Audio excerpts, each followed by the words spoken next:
Bonsoir à toutes et à tous. Hello, welcome everybody. Schönen guten Abend. Tout d'abord, merci beaucoup au Goethe-Institut, Sabine Cuno-Mertes, Philippe Aspach, Elena Baumann et Yves Tixier qui fait la traduction simultanée. Merci de nous accueillir ce soir ici dans cette salle avec tellement déjà de grands entretiens et concerts. Donc merci beaucoup. Oui, bienvenue à cette première séance d'un cycle de conférences qui porte le titre Savoir par l'image, conversation avec Wolfgang Tillmans. Et ce soir, première séance avec Peter Szendy, et on a donné en fait le titre de son essai qu'il a contribué au catalogue vers une histoire naturelle de la photographie à ce premier talk de ce soir. Le cycle porte justement le titre Savoir par l'image en pluriel, qui correspond en fait à la pluralité des disciplines d'une bibliothèque, et bien sûr que ça fait référence à cette étonnante exposition au Centre Pompidou. Vous voyez le titre, Rien, nous y préparait, Tout nous y préparait. Au niveau 2, le plateau entier, un seul plateau, pas 1000 plateaux, mais un énorme plateau où se déploie l'univers de cet artiste et dont l'œuvre résonne tellement bien avec justement ce lieu social et ce lieu du savoir. Première séance ce soir, je me permets justement de quand même mentionner et déjà indiquer les 3 autres dates qu'il faut certainement noter. Et cette fois-ci, ça serait de retour au Centre Pompidou, dernière semaine avant que le Centre Pompidou ferme au cinéma 1. Mardi 16 septembre, initié par notre collègue Jonathan Poutier, du service cinéma, avec le titre Le ciel comme écran, avec Jean-Pierre Luminet, astrophysicien, mardi 16 septembre. On continue le samedi 20 septembre avec le titre L'ère de la post-vérité, avec Asma Mala.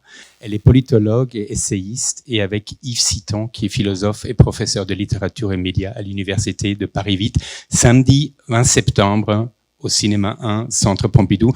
Et la dernière conférence musée à venir dans le cycle d'une autre série de conférences sur les musées à venir avec Mark Wickley, architecte, écrivain et professeur à l'Université Columbia aux États-Unis. Donc ce cycle de conférences a été conçu par l'équipe curatoriale avec mon confrère et consoeur Olga Friedrichak-Reta et Matthias Faller, et bien sûr aussi avec le service de la parole, avec Jean-Max Collard et Inès Hensler, et merci beaucoup pour cette coopération.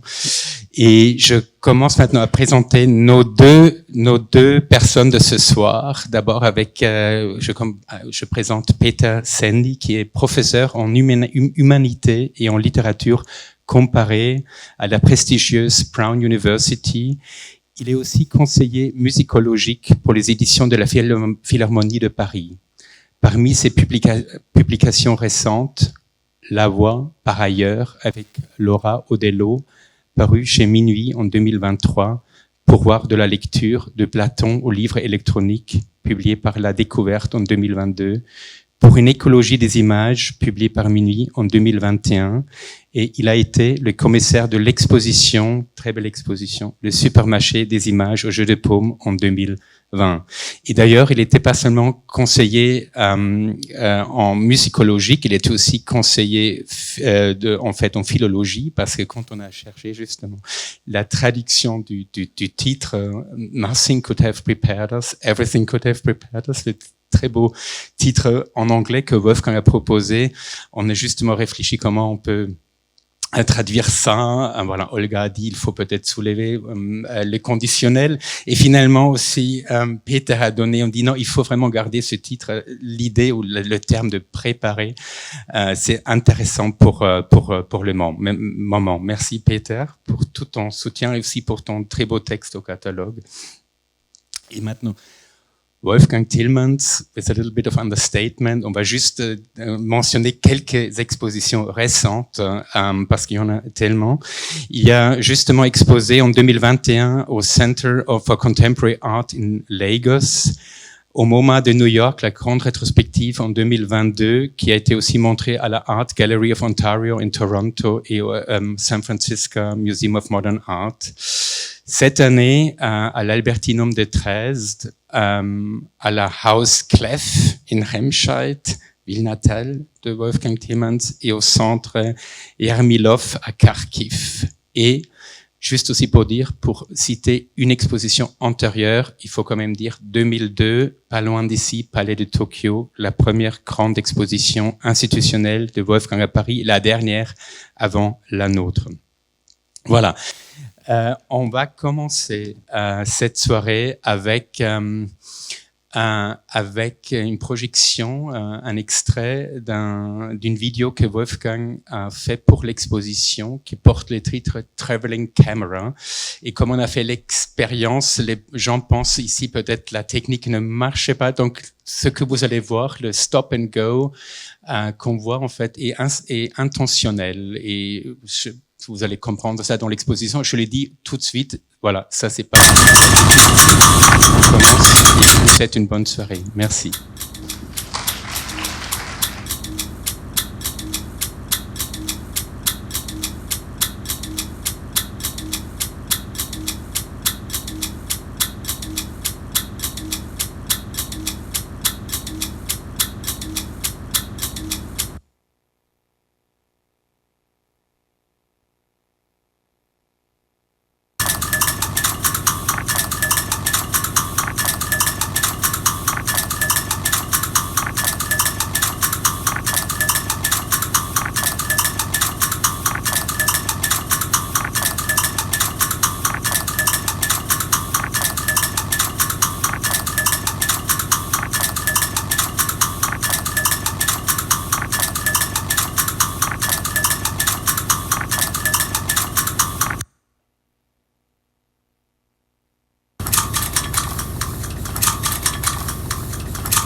Thank you, Florian, for the introduction. Thank you to Goethe for having us. And thank you also for the cultural attaché of the German embassy to be here tonight. And thank you, Wolfgang, for being here. I'm really honored to have this conversation with you. It's all my honor. So we have a kind of thread that Wolfgang composed, a thread of images that we will walk you through, and I will have some comments and questions for Wolfgang, maybe vice versa, and we'll basically improvise. Maybe I can start with a few comments on the video that we just saw. That will also serve as an introduction to the general topic of this talk as we imagined it. I also want to say that Yves Texier in the cabin is very skillfully and in a virtuoso way translating what we are saying. Thank you. So a few comments. I've seen this video, maybe you've seen it too, in the exhibition that is currently at the Centre Pompidou. I've seen it again this morning when Wolfgang decided that we would open this conversation with the video, and I've seen it again now. What really strikes me, and this is a first way of introducing our conversation, I think, is that it constantly oscillates between photography and cinema, right? So it constantly takes us to freeze frame. So it constantly offers some photographic pauses with an O or with AU, a pause and a pose. In a way, photography appears as a kind of punctuation in this movement and in this exploration of what resembles a landscape, basically, or at least that's what it suggests. It's interesting that between this gray zone between photography and cinema is, in a way, it's an increasingly large gray zone. I'm thinking, for example, of what I'm sure you all know on iPhones, what is called live photos. Photographs that take what happens just before the scene that you want to capture and right after, and you have this kind of gray zone between photography and cinema. So that's the first aspect that I wanted to emphasize. And the second is that precisely there's this kind of landscape that we are exploring, and the landscape is full of natural artifacts, if I may say so, and industrial artifacts. So it evokes a kind of history of media, in a way, digital media, but also quite old media like stamps, postage stamps. So all kinds of ways of producing images, some of them immediately visible, like the stamps, others just suggested. And even what is very striking is that you have these fossil-like shells, petals, flowers, and what maybe struck me most, the iron or metal rods that are rusty. And I was really struck by the fact that you have two ways of producing color and print. One is the stamp, which is a very specific way of producing images, and the other one is this rust. And rust, or color suffusing, impregnating the matter from within. So all this I wanted to just describe and hear what Wolfgang has to say. But I think that this leads us already, in a way, into what we decided would be the topic of this conversation. That is to say, towards a natural history of photography. Why? Because photography is both more than photography here. It moves towards cinema. It moves beyond what it is supposed to do, and also the materiality, the elements, the materials that are present in this landscape. They suggest a long history from fossils to digital technologies. And this also has to do with photography. If you think about fossils as an imprint, and if you think of digital technology, you have a long range of history of images that is implicit in this video. So I'm really happy to have seen it again, and I think there could be no better introduction for our talk. Before I forget, the reason why we are here actually is this little thing, and I have to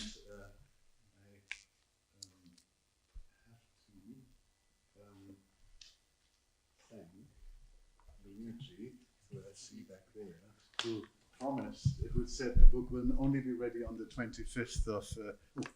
The book will only be ready on the 25th of July for everybody, but there it is, the first English copy, and here is the first French copy of our catalogue, to which Peter Szendy wrote the lead essay, but there are 10 other super interesting texts in there, and I'm so happy, Florian, Olga, Matthias, that you made this possible, and Luigi, the production looks fantastic and stunning. We hoped this could be also a launch and a signing event, but unfortunately we have to wait another week. But I didn't want to forget to mention the main star of the evening, kind of. And in the reason why the book was not out on the 12th of June, the opening day, was because we thought the catalogue should have installation views of the installation in the Pompidou. And so for me, the party, I had to go back to work after the party, and we photographed the installation, and the next 4 or 5 days finished the design of those 72 pages of installation views. And we're going to show you a number of those spreads also in the presentation. And this is actually a picture of the video in the Pompidou. And do you want to say a few things about the video and why you wanted to introduce this conversation with it?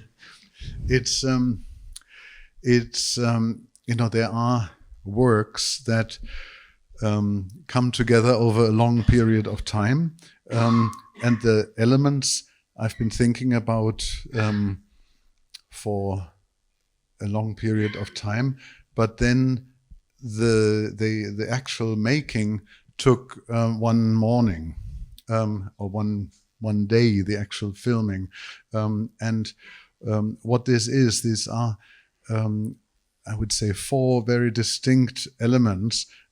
One is an upside down, opened up 4K monitor, like a first generation 4K television screen, but like huge, you know, like the size, like 1.80 meters wide, which was the newest, hottest shit in 2014. And 10 years later, it's just rubbish. But it was the highest resolution video format that was even imaginable, which in 2014 allowed me to suddenly create a work that I never imagined would be possible, which was a 40-minute video slideshow, which is called Book for Architects, which is in the exhibition and now also in the Pompidou collection. And before, I always was frustrated with the image quality of video projection, and suddenly technology happened, and another step in technology, and this screen became available to me, and then somehow lost its attraction and its function, and I wanted to look inside, and it became this sort of table. Then stamps, I rediscovered. These are postage stamps which I collected as a boy, 10 years, 11, 12 years. So they are late 70s, very early 80s. And there is a sand dollar, which is a particular shell, a very thin creature, which I had from my first trip to California, 1990. And then 28 years later, 32 years later, I was in Ghana on the African exhibition tour, and I found lots and lots of sand dollars, but they all had these feet, these fingers, and somehow, and the rusted metal from construction site that I was involved in, and actually you have spotted maybe also an ear inspection device, but they did find each other on this landscape, or you called it landscape, it's also a cityscape, possibly. And there is something ancient in there. Not these sand dollars seem to be a global species.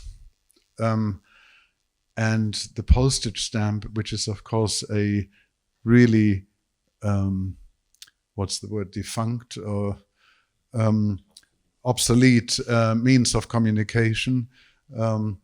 And this television screen, a screen in a way, is also kind of on the way out. So it's all different levels of fluidity in and out of time. And the soundtrack was, I can't unthink the piece from the soundtrack, but it was also something very, had a very different origin. There is a gas station, a petrol station near the darkroom, which I rent a few times a year to make the non-camera based photographs. And when I get a beer at night, I go to the petrol station, and they have 3 flagpoles. And it was a very windy day, and the flagpole strings were beating the mast, and I heard sort of a musicality in that, and recorded it. And then my assistant Margreta, I asked him to loop, to find particular loops in there, and that's what we hear. It is a sort of looped banging of a chord against a flagpole. Yeah, I think we will have some opportunities also to talk later maybe about your recordings, because you do some field recordings that I discovered when actually this conversation started, that is to say last summer in Berlin, when I visited your exhibition in Berlin and your studio.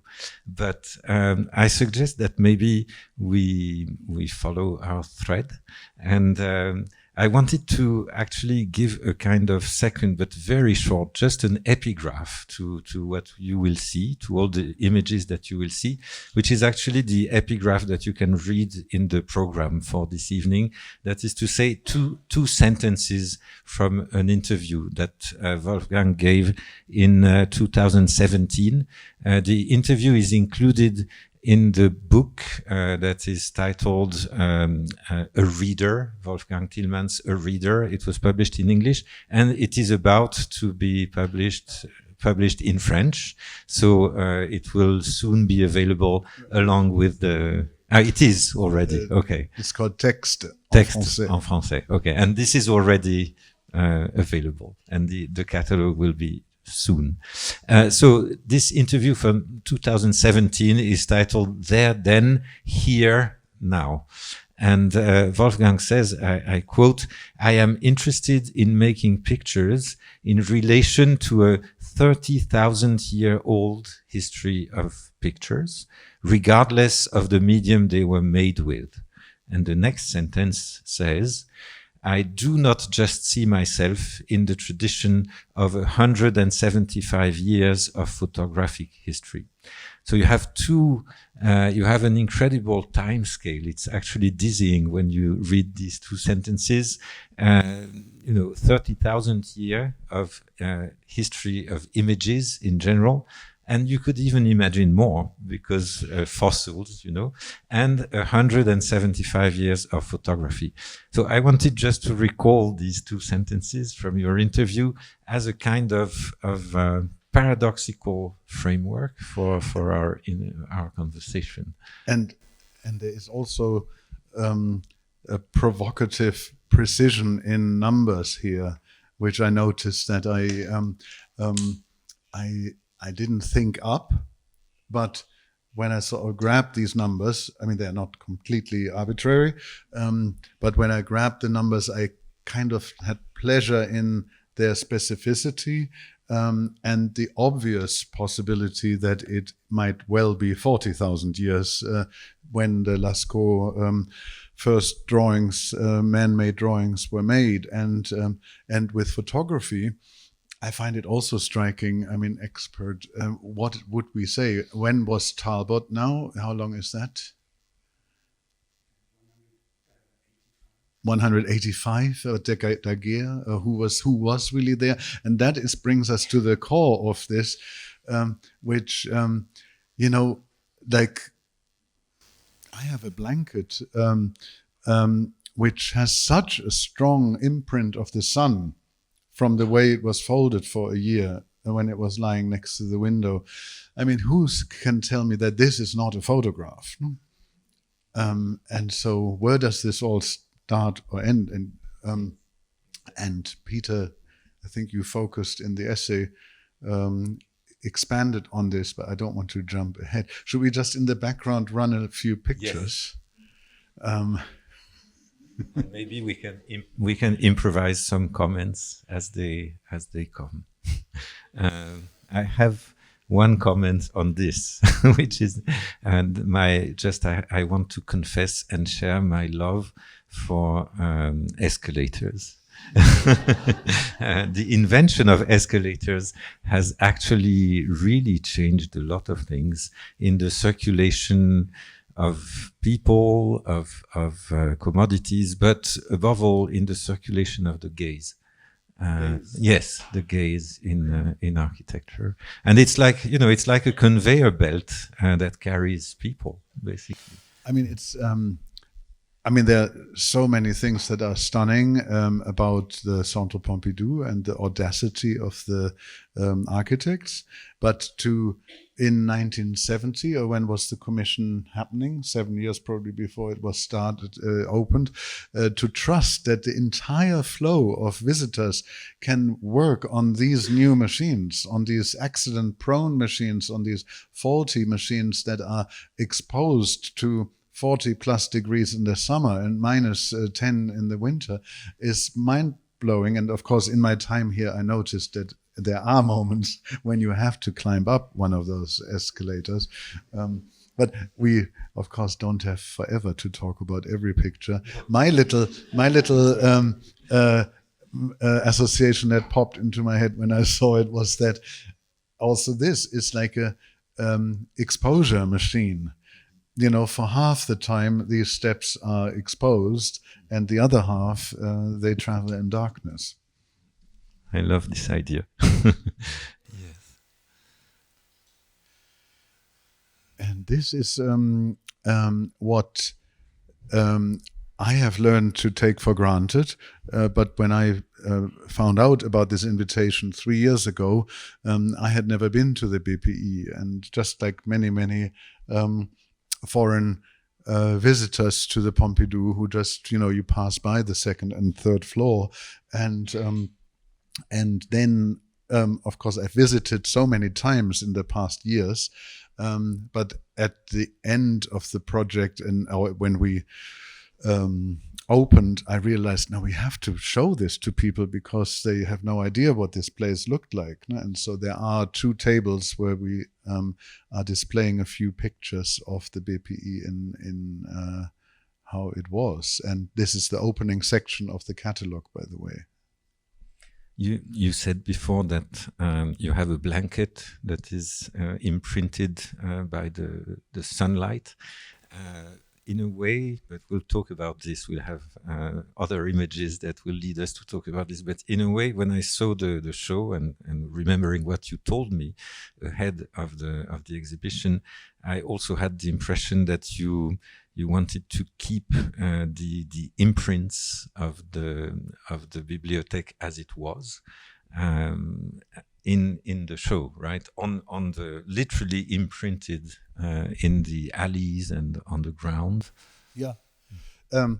This is good point. You speak about it right here because the turnover period of the closing of the BPE on the 2nd of March and the opening of the exhibition, the 12th of June, was extremely short. And I was basically presented with a choice. If you want to get rid of this carpet, we can do it, but it will cost you 2 weeks and it will move everything back, and we don't know what is going to be underneath anyway.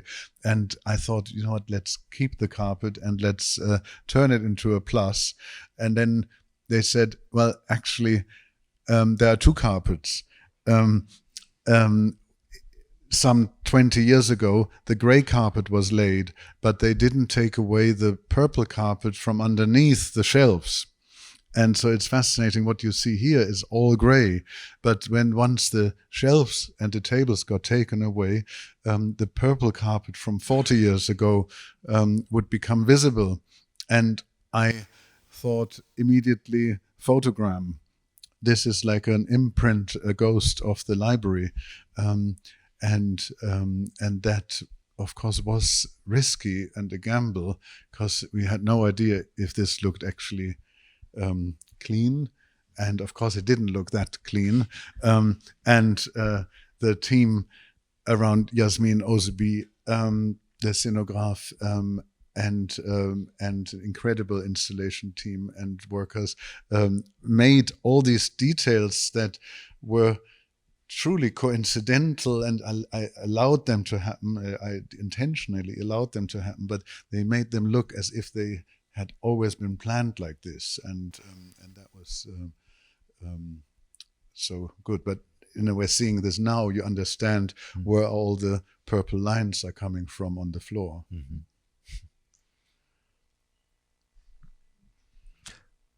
Is this the small scale model that I saw in your studio in Berlin? Yes.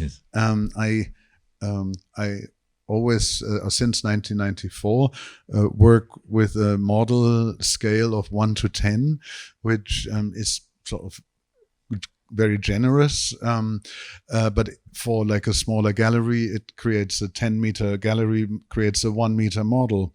And you can see all small pictures you can see in the model.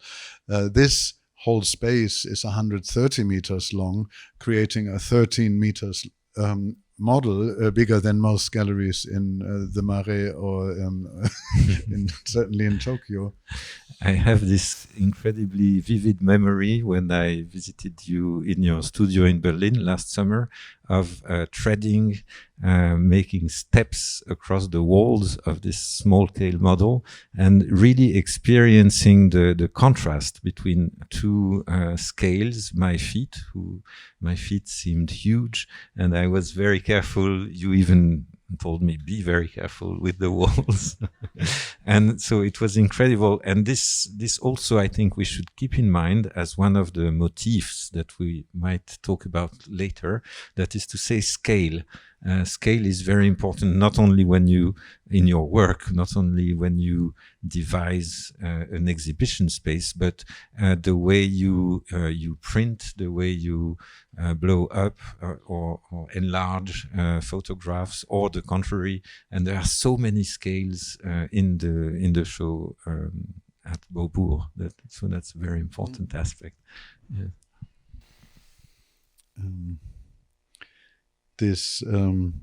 There are 3 accueil desks, welcome desks, and something that I felt from the start. I wanted to just create a change of perspective, of eye height, and it seemed quite impossible with health and safety to get any kind of structure going where people would be allowed to freely walk on to. But then somehow this accueil desk was possible to be turned into a platform, and these are showing different stages of the before and after. I mean, you mentioned that it worked for you, 70 centimeters. Sounds like nothing, but yes, it was very striking actually, and I thought we'll see a later image too when you use the building as well. I anticipate a little bit. You'll see the image in a few seconds. Wolfgang is using the ceiling as with a laser that moves across the ceiling, and it really reminds you, when you see the exhibition, of a photocopier or a laser that sort of scans the building, right? And so this idea that struck me, that somehow photography is enlarged, or the techniques of photography are enlarged to the dimension of a building, right? Scanning, photocopying, and here framing. It really worked for me. Like you climb this path, and all of a sudden, without any device to frame what you see, you are reframing what you see just because of this architectural element that, in a way, you use as a photographic element in that sense. Right? That was my impression.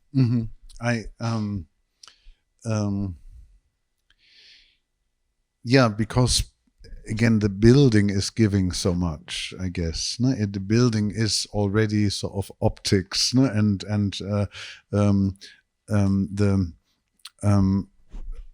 the alignment of the beams.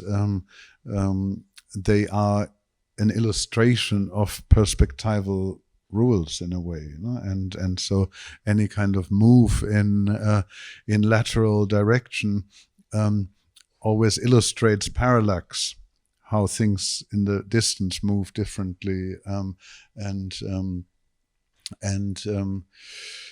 yeah, I wanted to make this building experienceable, erfahrbar. Yeah, I think here you see is there a next one with a bit more laser? No. Yes, but here you see the laser scanning the ceiling, basically, right? On that last segment, which is kind of the only segment where you have a 45-meter uninterrupted element, and I felt this really looks like a spaceship, and I wanted to take away the fluorescent library lights and completely change this into a different atmosphere. You know, when I saw this in the show, and I know your passion for photocopying machines, passion that we will talk about, which is actually the starting point of your work, as you told me. And when I saw this, I thought, this is really crazy. He's photocopying the building. Yeah, which is a laser, which is a French company, by the way, Minuit Une, who invented this particular light, which I discovered not so long ago at the 20th birthday party of Berghain in Berlin.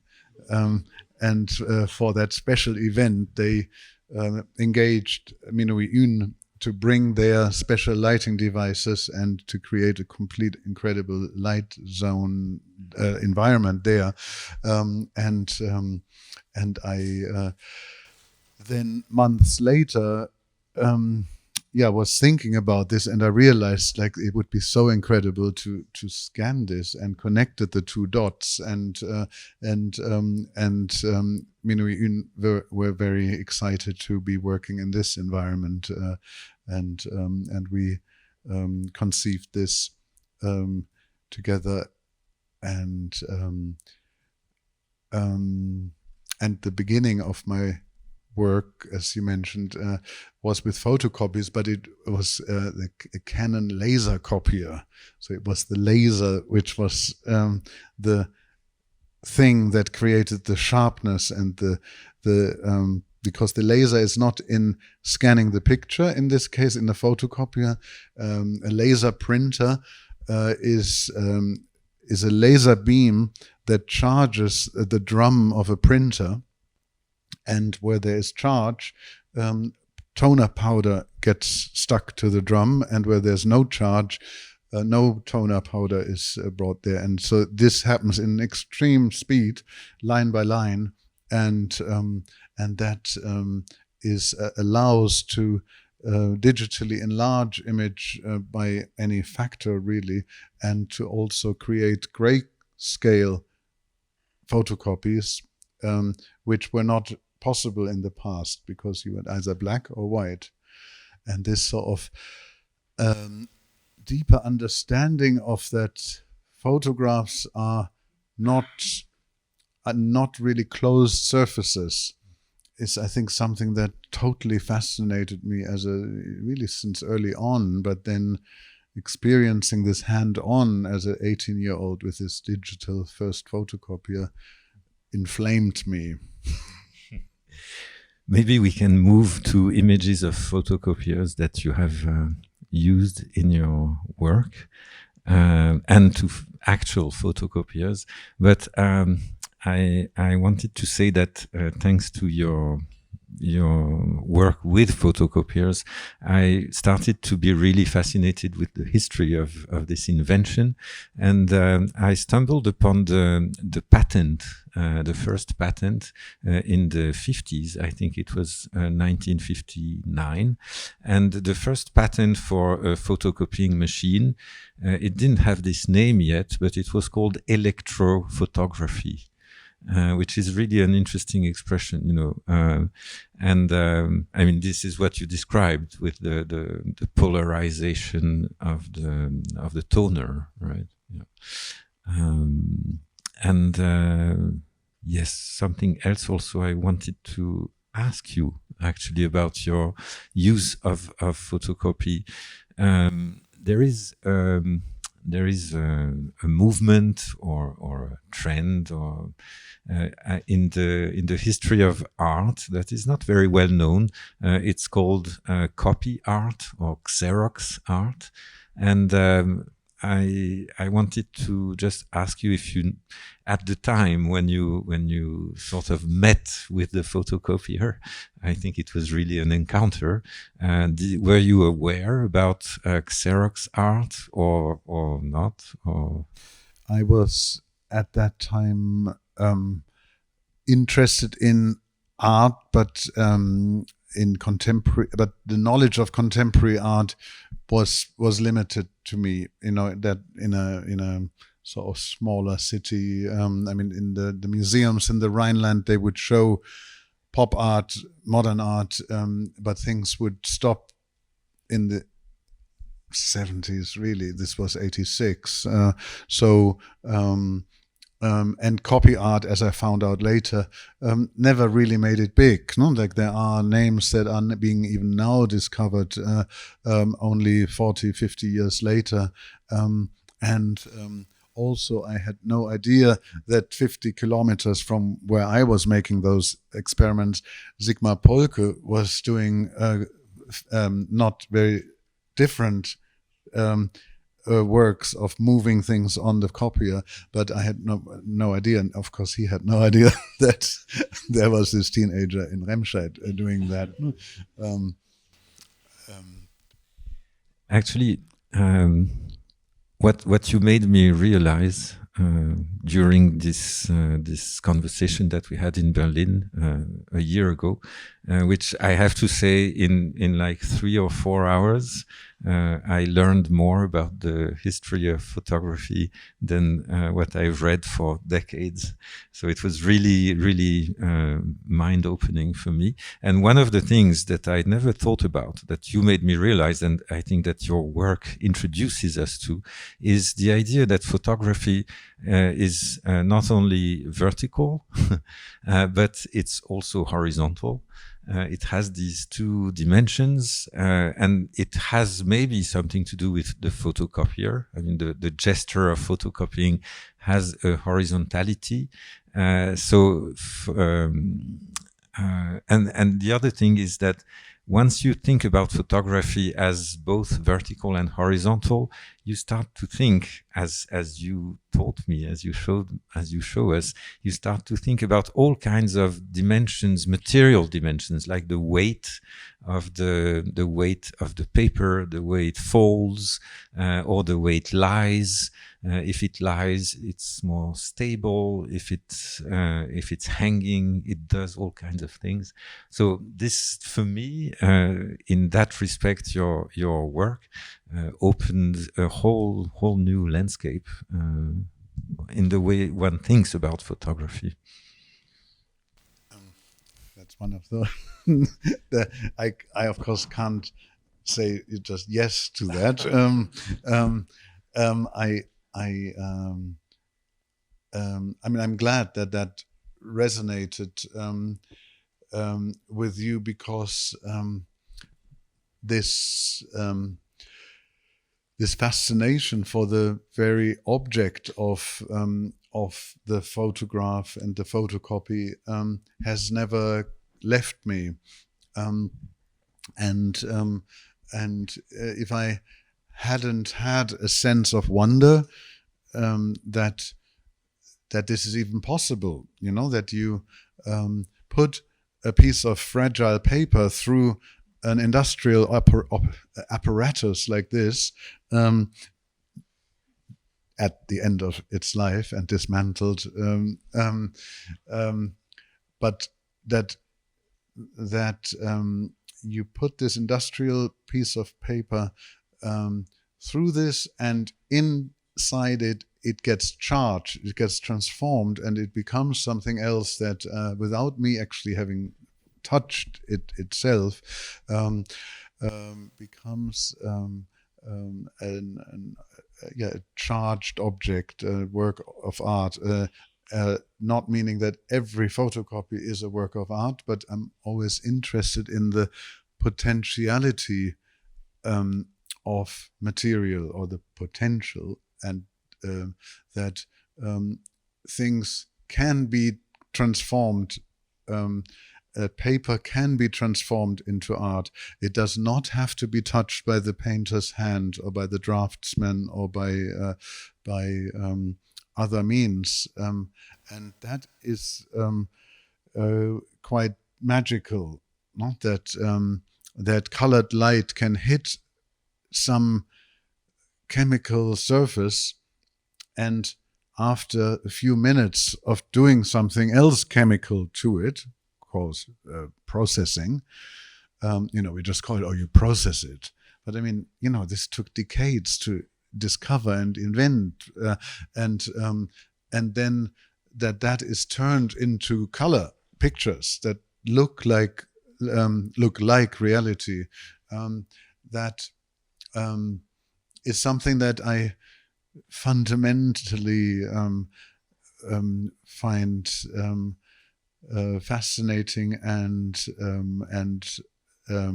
wondrous, and so, because I never lost that respect for this medium, I guess I always kept interested in showing it as what it is, as this very thin cube, which I sometimes liken a paper to. A paper has got a dimension off the wall, and so almost 40 years on, I'm still not tired of the object, but because I'm constantly sort of revisiting it, but I hope not in a laborious way. I really think what transpires from your work is this constant sense of wondering, actually, what photography does, and you never take it for granted. I mean, you never take its techniques for granted. It's just like constant wondering. Maybe we can move to some of your vertical works, or some also. No, maybe we can talk a little bit about your Xerox works, right? Your this is one. Yes. This is, I believe, from '86, and it's about this size, and it's a collage of 6 A3 sheets of photocopies, and it's from a film still from a French movie which very much moved me at the time, called Allons enfants. It's sort of an anti-war film about a late teenager, Simon Chalumeau, who was sent and forced by his violent father to go to a military school, and who objected to the submission and the mindlessness of this world set between the First and the Second World War, and this figure became like a projection for me, and I sort of zoomed into this single image, which is really fascinating to when you think about it today. I only watched this once. It was on television. No, you can't rewind. We didn't have a video recorder in my family. It was just there this one time, no? And then in the Hör zu, the telerama of the time, there was one little photo, no, which I think we that's the view at the Centre, and here this is the listing, and that one little picture, I channeled all my imagination, all my own fear of my own looming conscription, which at the time was mandatory, compulsory in Germany. I was 17, and of course, this is all only a few dots in size, and I zoomed in there, and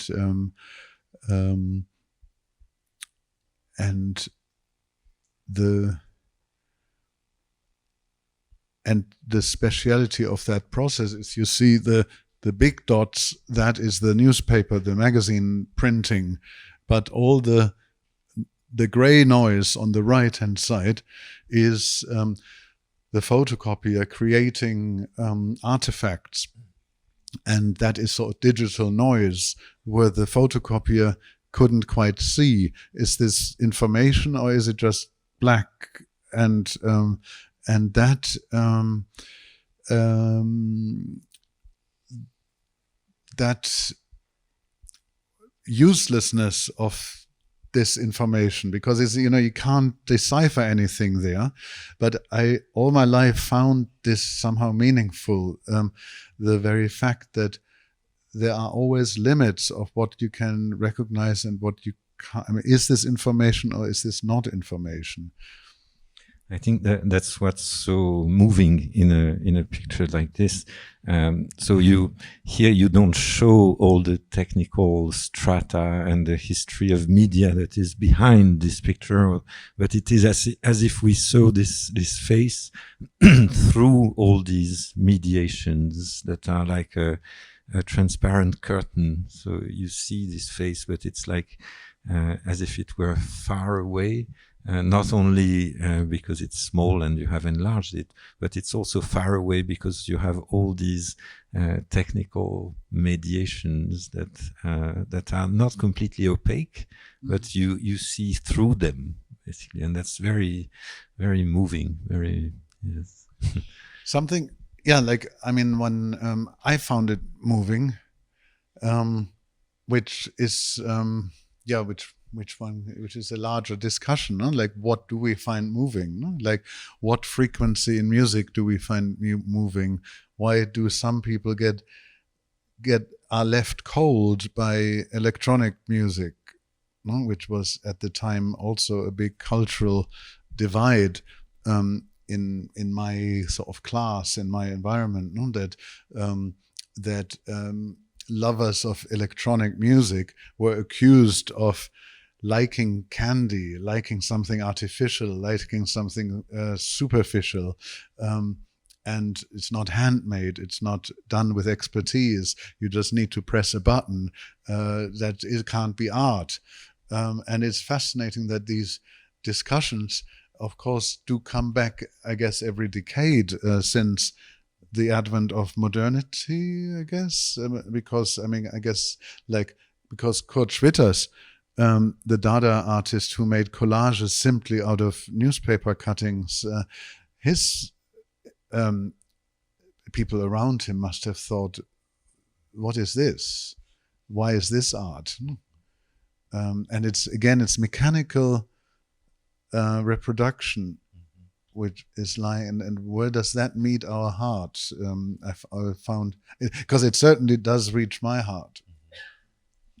Yes, but yeah, well, I guess what I meant also is that what reaches us is not only what you once called the indexicality of the image, that is to say what it shows, right? This face, but also this almost opaque thickness of the medium, right? And the way the two struggle against one another, like the image, almost as if the image, the face, the indexicality, what the image shows, tried to pierce through the dots, the sheets, and etc. Oh yes, you have plenty of other Xerox works. Not so many more, but this is also from that same time, 86 to 88, and it takes a photograph, which I kind of didn't really take consciously as a photograph, as a work, even though obviously I took it and it still stands up to me today. But I didn't enlarge the photograph. I only enlarged it as a photocopy. And so the photocopy for me was the original medium for me to see the work. And again, here there is this noise of the foam, and the noise, the lines of the scanner, which create such a rich texture that I didn't show them since the late 80s, where I did a few small exhibitions, and then only in the 2000s did I start to sort of re-emerge them. And these I only showed once. They were a party decoration, a party that I made around the pictures, actually, in 1988 in Hamburg, which these are 1.60 m by 1.20 m, and they show my friend Lutz and myself in these sort of catastrophic situations, which were really harmless in their origination, just a capsule of theater blood and movement on the photocopier. So you mean your face was on the photocopier? No, the photograph of ourselves. Yes, okay. Yes. No, so it's a photograph being moved. You never used the photocopier directly by directly putting an object on it. I mean, there is like there is a hand one from 1978, and there are of course many hands over the years, but I never showed them because obviously that is a limit. I never sat on one, but but the face I have. There is one face that is in the exhibition between the bookshelves, and that. I made is basically an evolution. Is it an evolution, like a of the face, where I move the head in exactly the speed of the scanner, in the speed of the scanner, but 4 times, as it is a color copier. So I had to move my head 4 times, and it's quite shocking, when you suddenly see all of this peeled out.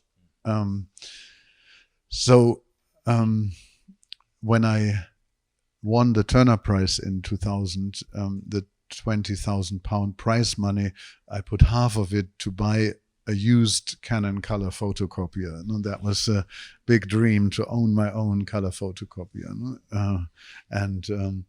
And then 11 years later, I dismantled it, and that was the photograph.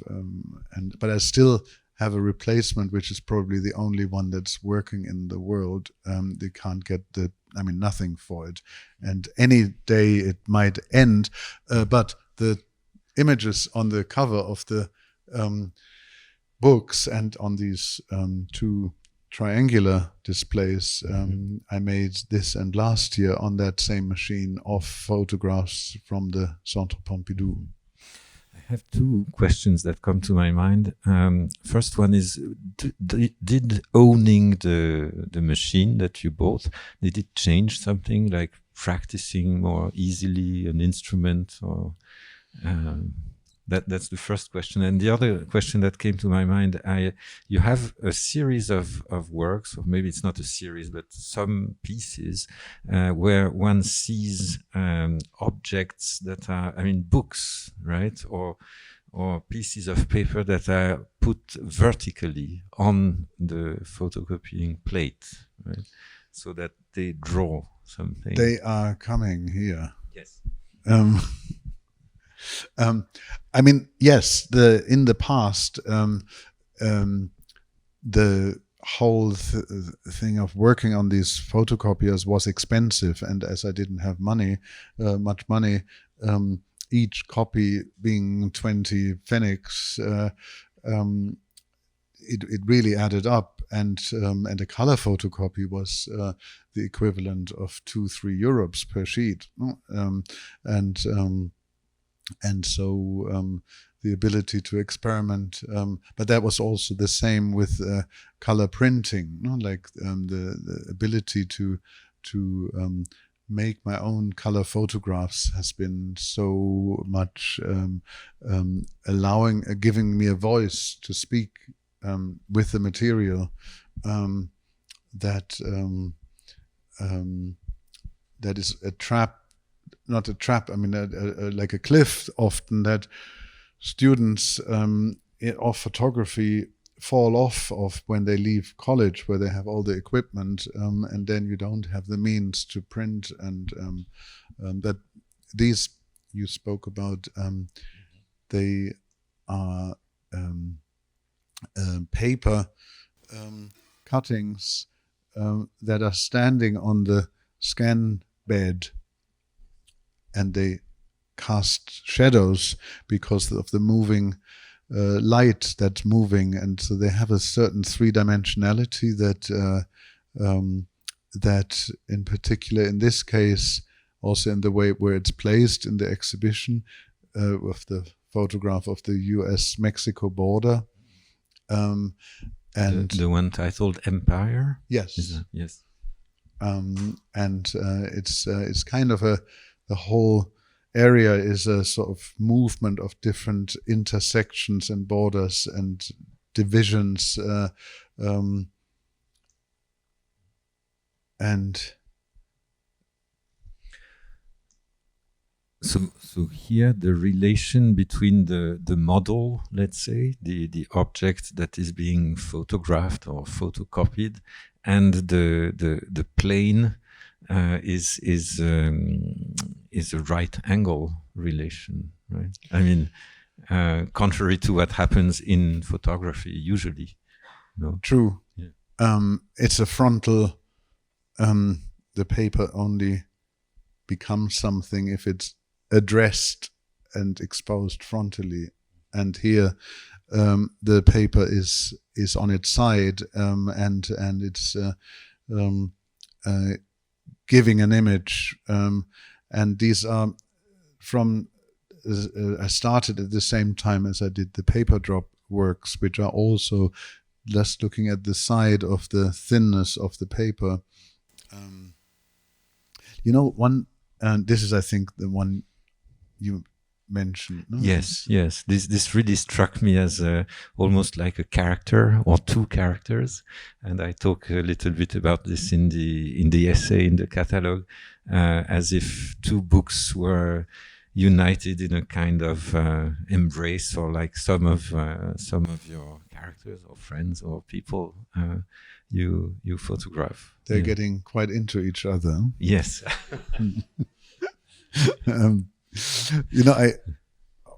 I mean, this detail I love, that I just could not have planned this. No, this is where the entry gates, the security gates for the BPE were, and the carpet had to be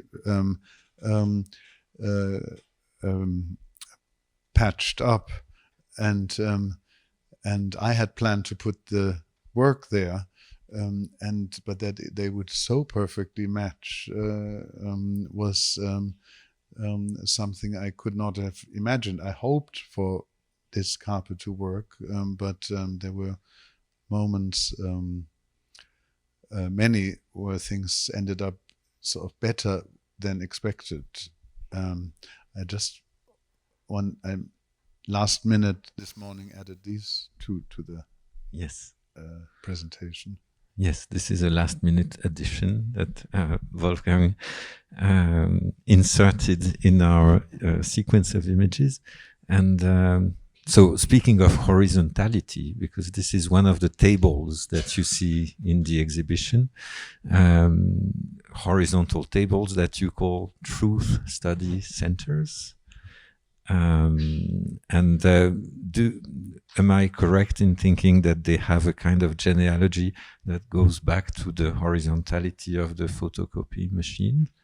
It's more. I mean, I started the project in 2005, and it was a very simple realization that everything in my studio happens on tables. First on tables, before anything comes to the wall, and at the time I was on the one hand making a lot of works without camera, which highlighted the materiality of the paper, the Freischwimmer, the blushes works, starting the folded lighter works. But on the other hand, I was also seeing,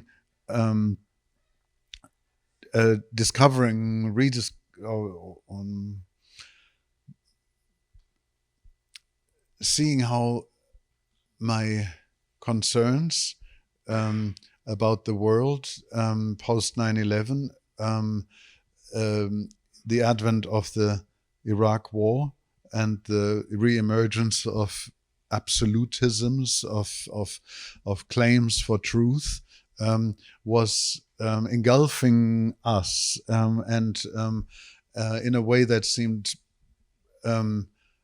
unimaginable during the 90s, which seemed to be a less ideological place. Of course, now we know that the roots for all of what we are experiencing are somewhere also laid in the 90s. But at that time, I felt there were articles in newspapers and evidence in newspapers which I found so striking, or so absurd, or so funny, or so poignant, that I photocopied them.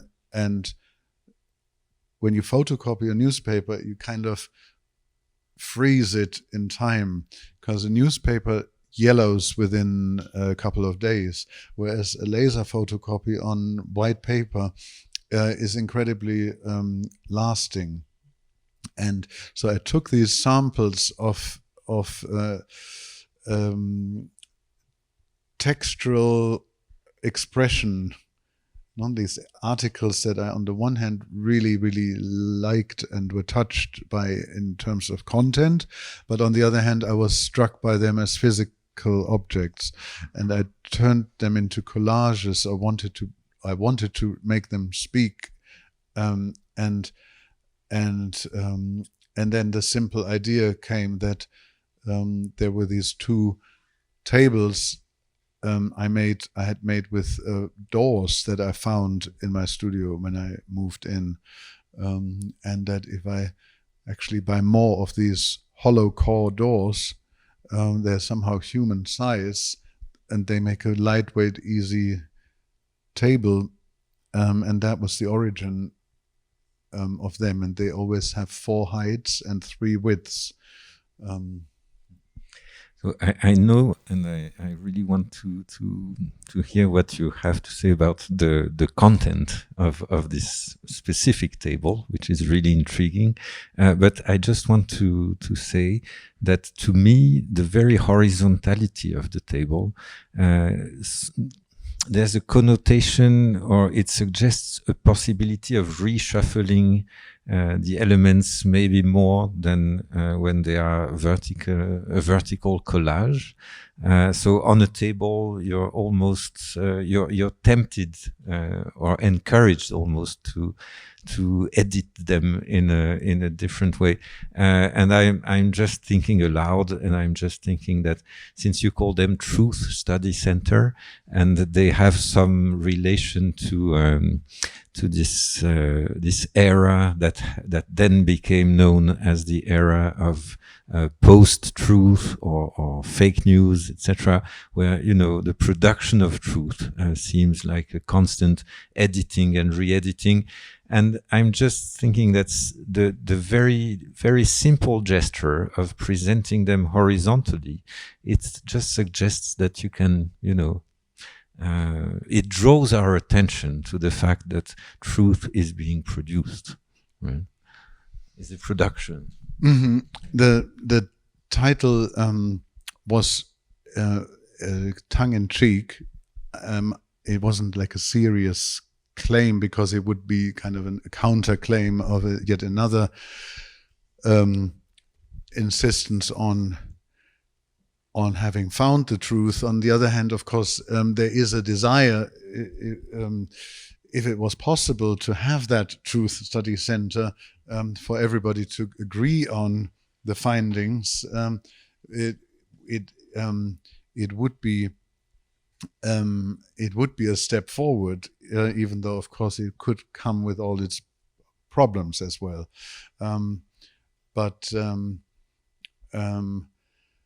This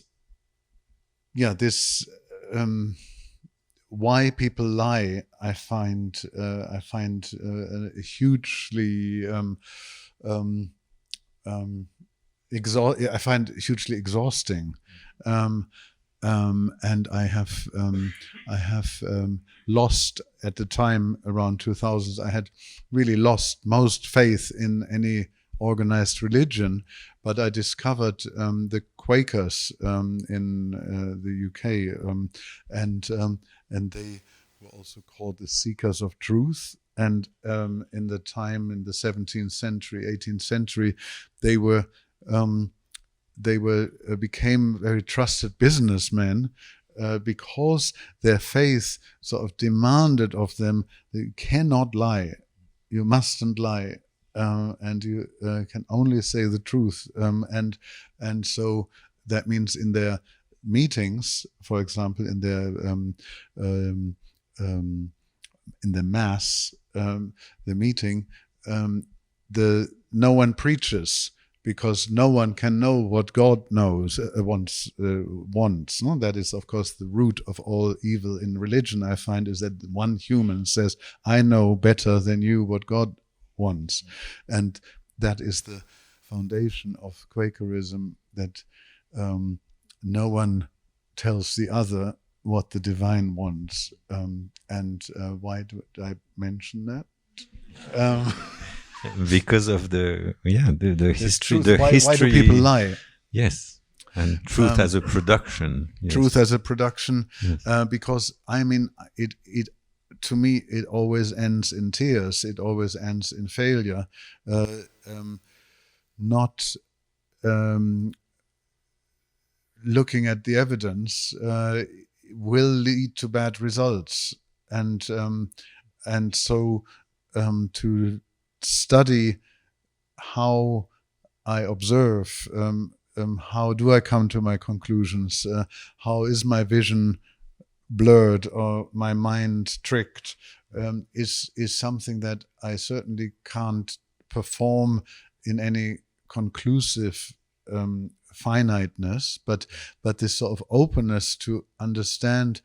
Yeah, there is what I see, and then there is what I want to see, and there is what I think that I see, and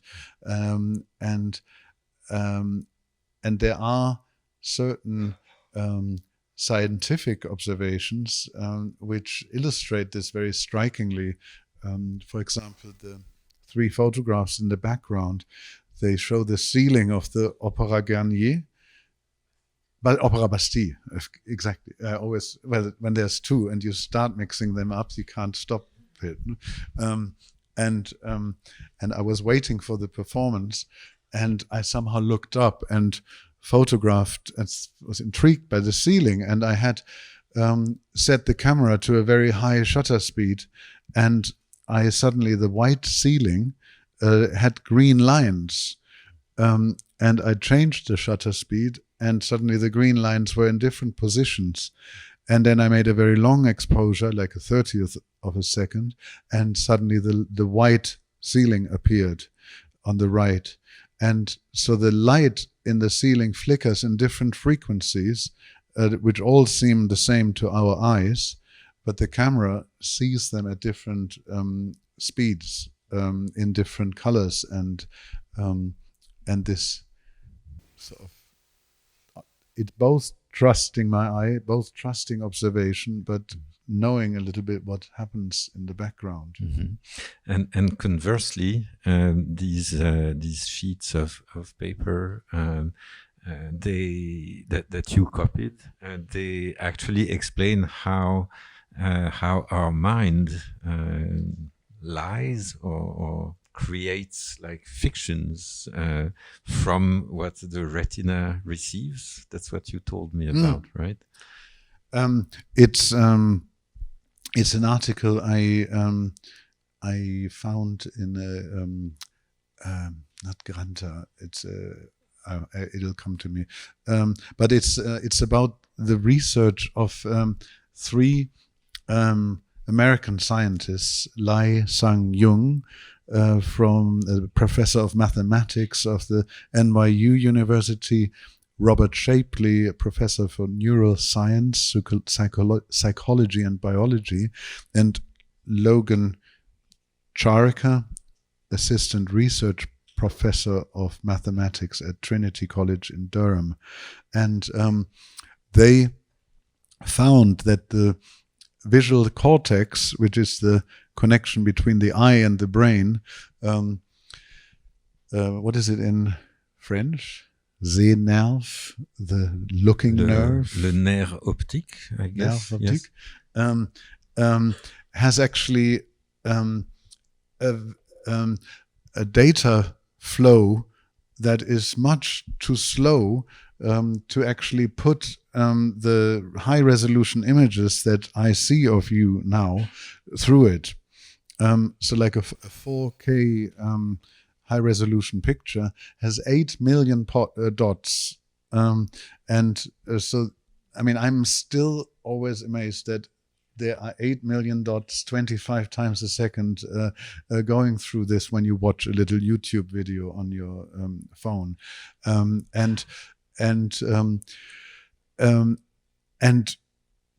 these combination of biologists and mathematicians found out that this is absolutely impossible, that all this data goes through the nervous cord, the visual cortex, and found out that, so how do we see these sharp pictures that we actually see in real time? Not like as I move my hand.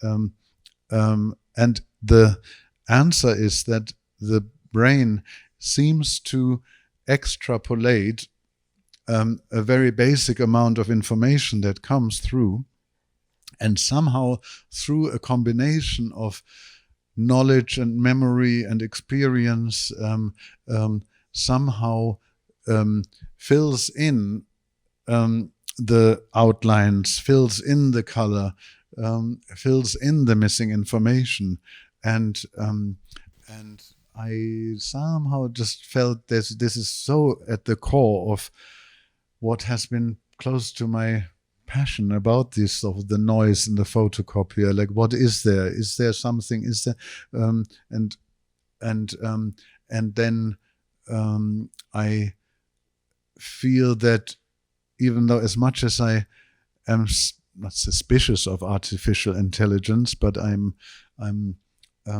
not like an enthusiast. Not like I think, wow, this is all fantastic. But I do have a sense that our brain is actually exactly doing AI all the time. It's sort of filling in, it's predicting, and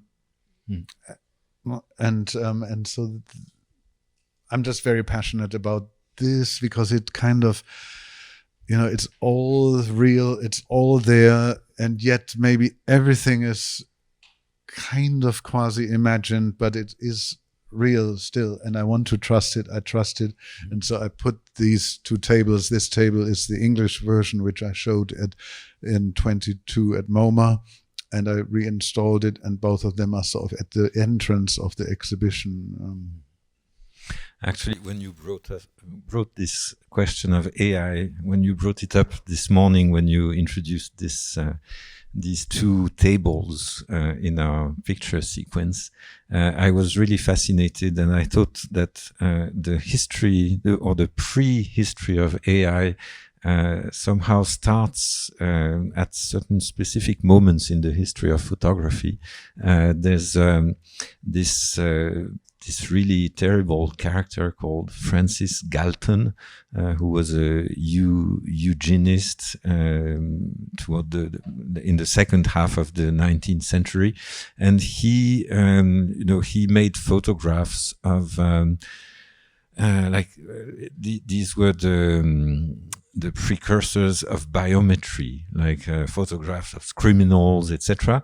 But so he's not the only one who did this, but what he did, and which is really a gesture towards what we would later come to call AI, that is to say statistical images, basically, images obtained from a vast amount of image data.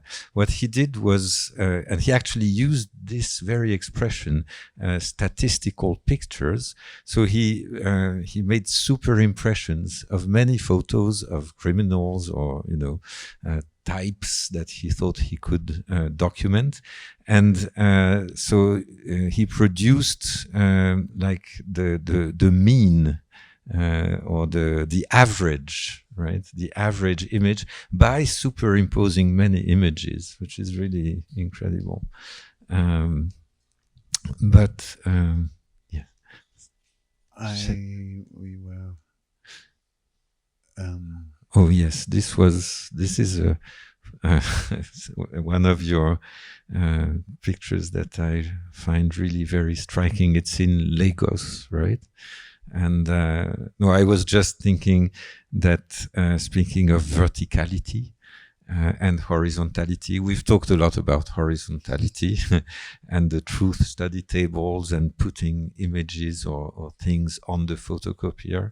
But here we have almost a literal embodied image of what it takes to erect an image. I mean, this is specific, especially dramatic, but every image that is erected in a way is this kind of monument. Support. No? Yeah. It needs support, or it's hanging, it's suspension. This is on a traffic roundabout in Lagos, and it shows a LED advertising wall, and the sheer sort of construction it needs to support this I guess against all the weather, the pressure of the weather, and each of these structures comes with its own little power station, power generator, because of the constant power cuts. So it's like this whole thing is there and is constantly burning fuel only to advertise the pizza on the screen. And it was just something that is one of, by the way, one of the few pictures that were central or came up ongoing in our conversations about in the show, and ultimately only live in the catalogue. But that's fine. Then you have another set of images that are vertical. In sometimes quite almost, yes, here, these ones, almost, I'm hesitating to say theatrical, but they seem to have a kind of posture almost, right? And I really love these, you call them paper drops, yeah, right? And I mean, I try to avoid the S at the end. Because in German it's particularly ugly. Drops is actually like a candy, but so I call them paper drop works if I want the plural. But the title, this is one of the two first ones from 2001, and then the title came from the idea that it was falling, dropping, and only 4 years later, I photographed a paper folded onto itself, and which created a drop-like shape, and the title became a self-fulfilling prophecy. It's this one. Yes. Yes. Which you described to me in a very, very striking way when you explained to me how the focus or the depth of field, you say in English, is very, very narrow. Is that right? Yes, a shallow depth of field. It's kind of a beautiful word in German. There is it's the depth of sharpness, no? The Schärfentiefe. But colloquially, people always mix it up and they call it Tiefenschärfe, the sharpness of the depth. Which, so I make these works with the simple means, just a normal camera lens, but opened up to the widest open aperture, and then only a very shallow plane is in focus, and I put that exactly on the edge of the paper, and the light that falls into the tunnel of paper is being reflected and creates almost like a drop-like three-dimensional effect. I can't help seeing a kind of, or hearing a kind of echo or resonance with the works that you showed us previously, where you have paper cuts put vertically on the photocopying plate. So this now seems completely shifted vertically, and you have the lens of the camera and this sheet of paper or paper cut that is also at the right angle, but the whole thing has been shifted to the vertical dimension. And these works I see, for me they are the result of two tensions. One, the tension of gravity, the pull, and the other is the tension in the paper, that the paper wants to relax itself.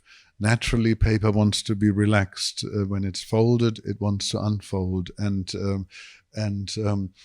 so what you see here is, in this one, for example, is the correlation of gravity and tension, and that makes it's like a mathematical graph.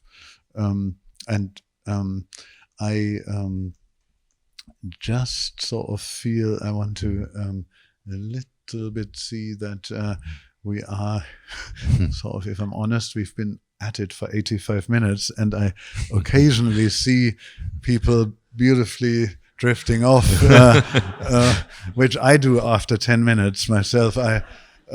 and and but how are you feeling? Maybe time to wind up, or is it? Maybe. Yeah. Maybe no. Okay. Should we see if there's something Yes. Florian thinks we should talk about this one? Yeah. Crossing the international date line, 2020. Yes. There are so many things in this photograph, I think. And the way I see it and the way you taught me to see it it's really about scale.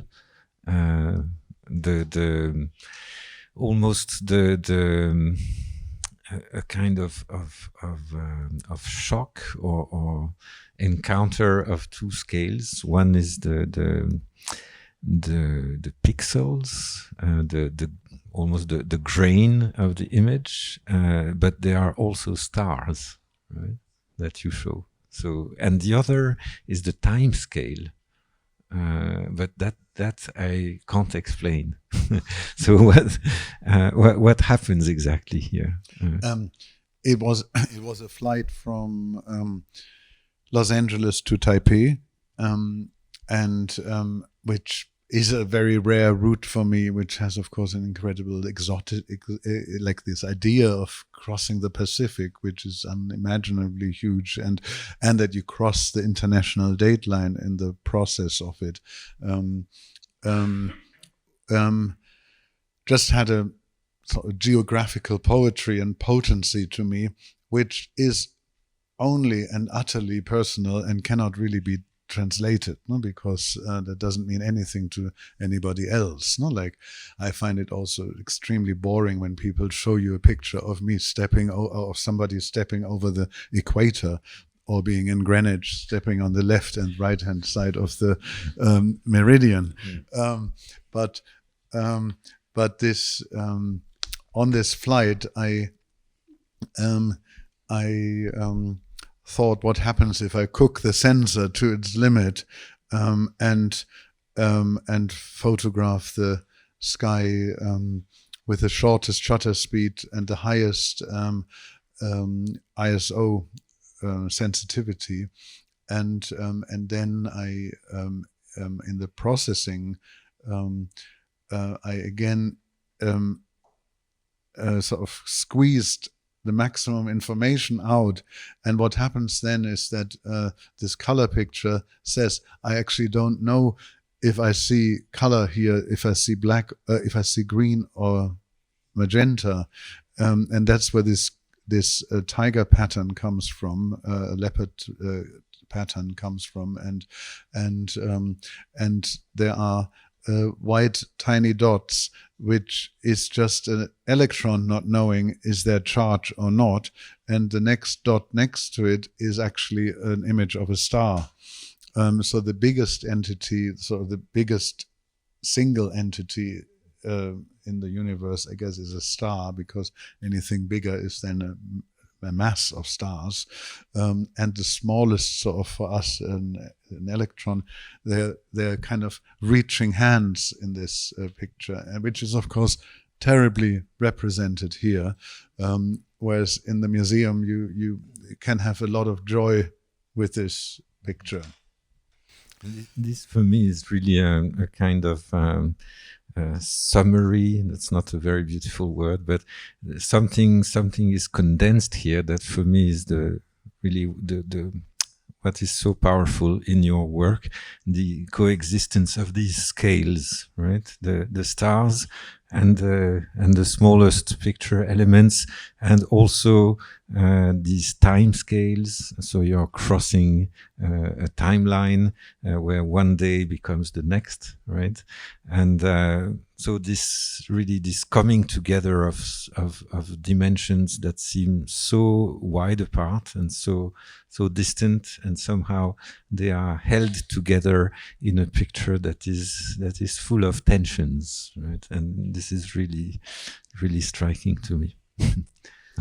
I love these pictures too. What you do with water here, these raindrops and these larger drops which is canned, bottled, or wrapped water. Right? Drinking water in Côte d'Ivoire. Yes. Instead of bottles, people in West Africa primarily drink water from these sachets of water. But there are also elements of the picture, like lenses, right? Yes, you know what? That is one last thought, and then we really promise we finish this because this photograph in your this second version of the same phenomenon which I wanted to photograph. Can I photograph rain in mid-flight? The drops, because through the history of art, rain has been depicted as lines, be it paintings or photography, because the shutter speed in a dark rain, thunder, cloud is dark, and so you have lines. And at this Colombian Pacific place called Nuki, there was a incredible thunderstorm coming down. It was super dark, and I thought, can I actually capture this? And the result is right at the entrance of the show at the Pompidou, and it's called Sound is Liquid. And then a couple of years later, there was this summer storm in Berlin outside my studio, and I felt compelled to do the same thing. And what happens here is that when you look closely, you see actually like a round glass ball falling, which has a bright bit at the bottom and a dark bit at the top, and which is basically showing that this little drop of rain is a lens, because the bright bit here is on top, and in the little ball it's at the bottom, so it shows it's a lens. And you I mean, we talked about this, but I loved your essay because you completely expanded this whole idea of photography from that box into, well, it's actually happening in the world everywhere all the time already anyway, which is what you call general photography. Yeah. What you do by expanding the drops into a sachet of water, and then into even larger units like a building or even more. Thank you for your attention.